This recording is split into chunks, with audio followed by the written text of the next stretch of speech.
Morning Pilipinas, magluluto tayo guys. Cooking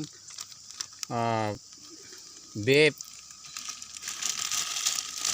noodles, beef flavor. Beef flavor. Lucky Me. Luluto tayo for lunch.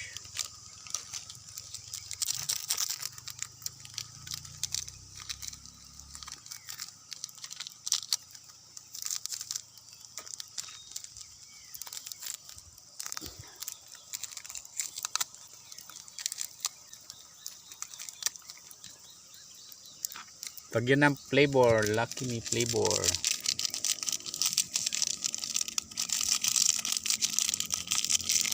Yan na ating tayo for today. Lagyan kunting asin.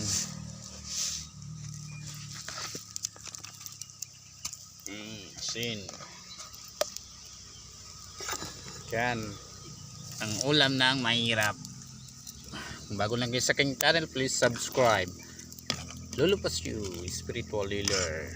Makain tayo ng noodles. Pagluluto natin si Nanay Narda ng Lucky Me instant noodles beef flavor. So guys, ito na guys. Kuluan lang ng 1 minute. Thank you for watching.